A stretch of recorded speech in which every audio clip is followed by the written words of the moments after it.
আসসালামু আলাইকুম সম্মানিত ভিউয়ার্স, আশা করি সকলে ভালো আছেন। শহীদ তাজউদ্দিন আহমদ মুক্তিযুদ্ধের ইতিহাসে এক অনন্য নাম।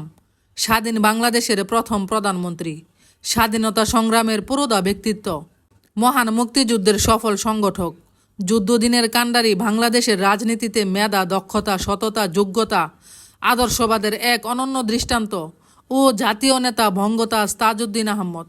আজকের ভিডিওতে আমি আপনাদেরকে দেখাবো এই মহান নেতার গ্রামের বাড়ি, তার জন্মস্থান এবং তুলে ধরবো সংক্ষিপ্ত কিছু ইতিহাস। আশা করি ভিডিওটি আপনারা সম্পূর্ণ দেখবেন। ভিডিওটি সম্পূর্ণ দেখার পর যদি আপনাদের কাছে ভালো লাগে, আপনারা ভিডিওতে শিক্ষামূলক কিছু পান, তাহলে অবশ্যই ভিডিওটি লাইক, কমেন্ট, শেয়ার করে যাবেন। বঙ্গতাজ তাজউদ্দিন আহমদের জন্মস্থান হিসাবে এই বাড়িটি ঐতিহাসিকভাবে বিশেষ স্থান অধিকার করে আছে। বাড়ির মূল ঘরটি মাটির তৈরি, যা তার শৈশব স্মৃতি ও সরলতার পরিচয় বহন করে। বিশেষভাবে লক্ষণীয় যে বাড়িটির চারপাশে কোনো সীমানা দেয়াল নেই, অর্থাৎ বাড়িটির চত্বর সকলের জন্য উন্মুক্ত, যা তার উদারতার পরিচয় দেয়। বর্তমানে এই বাড়িতে মনে হয় কেউ থাকে না, বাড়ির সমস্ত ঘরগুলোতে তালা ঝুলানো আছে। এত সুন্দর করে সাজানো গুছানো বাড়ির চারপাশটা সত্যি অসাধারণ, দেখার মতো।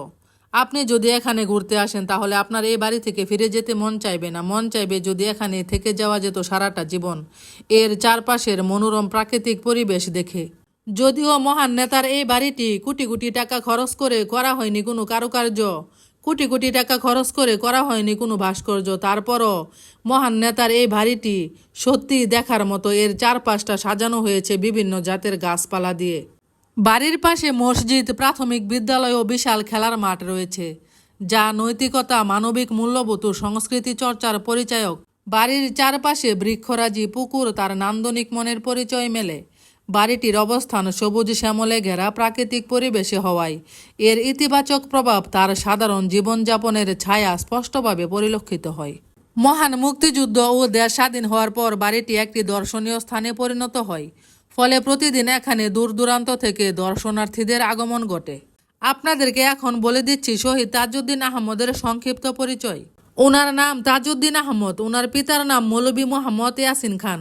ওনার মাতার নাম মেহেরুন্নেসা খানম। 23 জুলাই 1925 সালে গাজীপুর জেলার কাপাসিয়া উপজেলার রায়াত ইউনিয়নের দরদরিয়া গ্রামে জন্মগ্রহণ করেন তিনি ছোটবেলা থেকে মেধাবী ও ন্যায়পরায়ণ ছিলেন।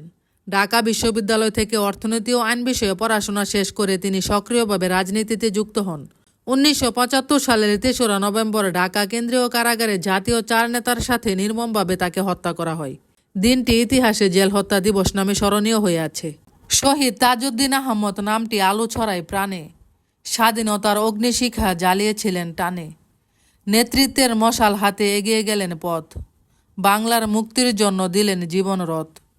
ত্যাগের মহিমায় আছেন অমর স্মৃতিতে, দেশমাতার টানে ছিলেন অবিচল হৃদিতে।